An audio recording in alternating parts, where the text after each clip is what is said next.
Football ഇതിഹാസം Lionel മെസ്സിയും Argentina ടീമും ഫുട്ബോൾ മത്സരത്തിനായി കേരളത്തിലെത്തും. ഈ വാർത്ത കേട്ട് ഫുട്ബോൾ ആരാധകർ സന്തോഷത്തിലാണ്. എന്നാൽ ലയോണൽ മെസ്സി കേരളത്തിൽ എത്തുമോ എന്ന കാര്യം അത്രയ്ക്ക് അങ്ങോട്ട് ഉറപ്പിക്കാനാകാത്ത അവസ്ഥയുമാണ്. കാരണം 2024 കോപ്പ അമേരിക്ക ഫൈനൽസിൽ കളിക്കുന്ന സമയത്ത് ഇത് തന്റെ അവസാന കളികളാണെന്ന് പറഞ്ഞ് ഒരു റിട്ടയർമെന്റ് സൂചന ആള് നൽകിയിട്ടുണ്ടായിരുന്നു.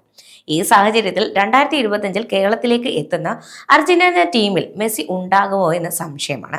അതിനാൽ തന്നെ ഈ വാർത്ത കേട്ട് സന്തോഷിക്കണോ സങ്കടപ്പെടണോ എന്ന സംശയത്തിലാണ് മെസ്സി ആരാധകർ.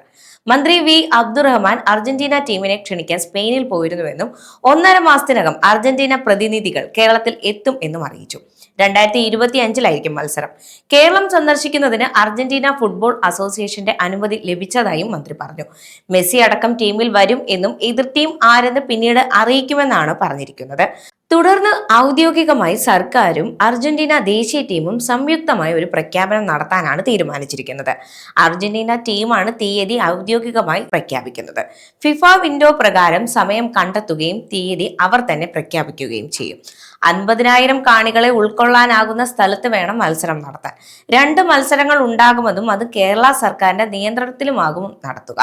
നേരത്തെ മഞ്ചേരി പയ്യനാട് സ്റ്റേഡിയം ആയിരുന്നു ഉദ്ദേശിച്ചിരുന്നത്.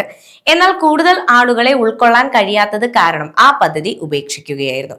കൂടുതൽ ആളുകളെ ഉൾക്കൊള്ളേണ്ടതുകൊണ്ട് തന്നെ മത്സരവേദിയായി കൊച്ചിയാണ് പ്രഥമ പരിഗണനയിലുള്ളത്. Gold and silver merchant association മത്സരം നടത്താൻ സന്നദ്ധത അറിയിച്ചിട്ടുണ്ടെന്ന് മന്ത്രി പറഞ്ഞു.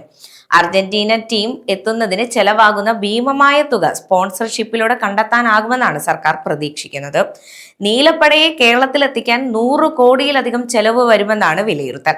ഖത്തറിലെ ലോകകപ്പ് വിജയത്തിന് പിന്നാലെ അർജന്റീന ടീമിനെ കേരളത്തിൽ എത്തിക്കുന്നതിനുള്ള ശ്രമങ്ങൾ കായിക മന്ത്രി വി അബ്ദുറഹ്മാൻ നടത്തിയിരുന്നു.